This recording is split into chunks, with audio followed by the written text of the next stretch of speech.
In the following video, we'll show us the steps to follow when carrying out a technical inspection of the Diamond Da20.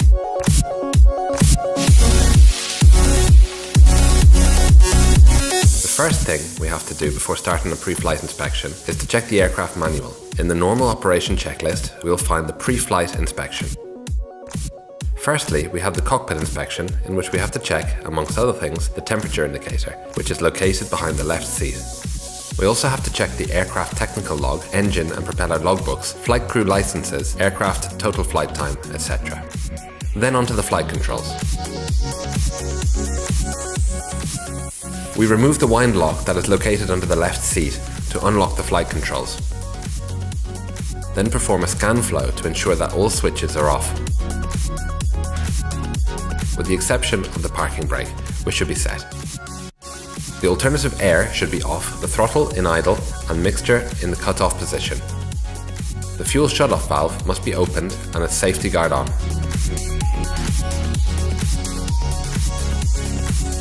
Then we will start checking the exterior of the aircraft. We continue the checklist with the walk-around, which will indicate step by step the different areas that we have to check all over the aircraft. This will be taken as our initial reference position for the external pre-flight check.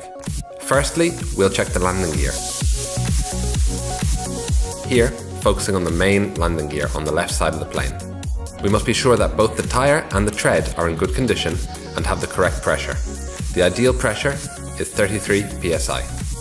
Once the tyres have been checked, we will look at the brakes, paying attention to the condition of the brake shoe. In the event that we have any brake fluid leak, it will be seen here.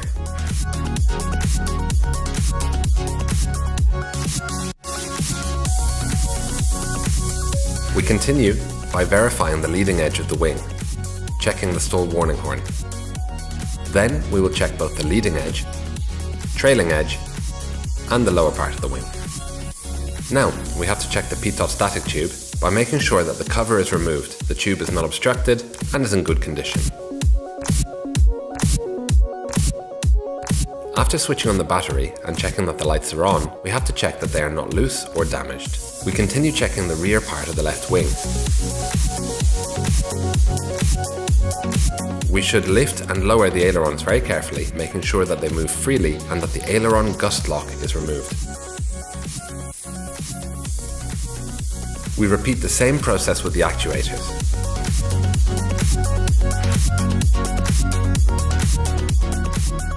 The flaps shouldn't be pushed or pressed, just check that they are rigid and in the cruise position. The fuel and oil will be checked at the end of the pre-flight inspection. We will also check the fuel drains to ensure that there is no oil or fuel leak, and should observe if there is any damage to the communications and navigation antennas. And then it's time to move on to the tailplane. We check the fuselage skin is in good condition all the way to the tail skid. We make sure the tail skid surface is smooth and still painted, which demonstrates that the tail hasn't touched the ground. We will continue moving up to check the fin and the leading edge of the horizontal stabilizer. Then, we will examine the stabilizer surface, all the attachments and the actuator.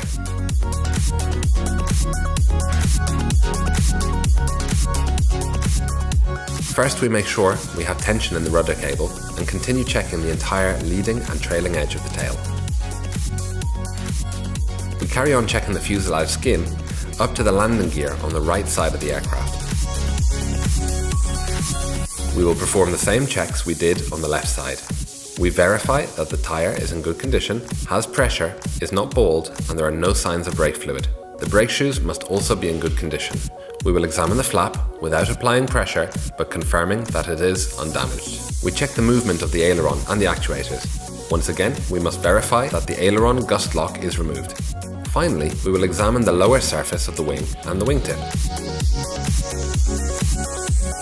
We will make sure that the lights on the right wing are in good condition, and then we'll move on to the leading edge.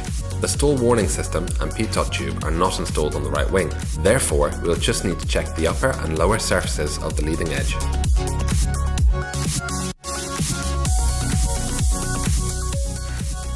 Afterwards, we will verify that the alternate cooling air intake and the outside temperature probe are unobstructed. We make sure that no screws are loose and there is no evidence of damage or defect. We check the nose landing gear and ensure that the exhaust pipe is unobstructed. Then, we check the state of the tyres, ride pressure, etc.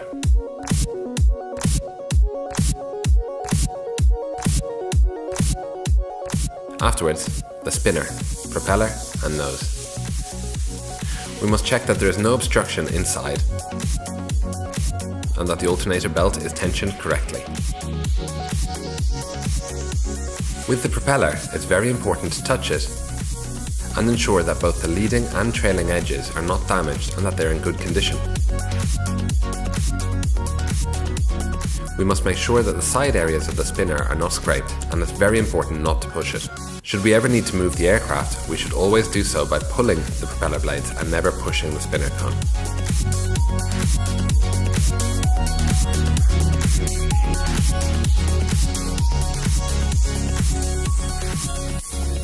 After switching on the generator and checking the fuel indicator gauge, we will compare that indication is the same as the one obtained with the dipstick. In order to do that, we will have to open the tank and insert the stick. Then, we will pull this out carefully, observing up to what point it is stained. In this case, it is full. Once it is checked, we close the filler cap. Now we'll move on to the oil check. We will open the oil cap, take the dipstick out of the oil deposit, clean it well, reinsert it, and remove it, carefully checking that the oil level is between 4 and 6 US quarts. 5 would be advisable. This completes the technical inspection of the Diamond Da20.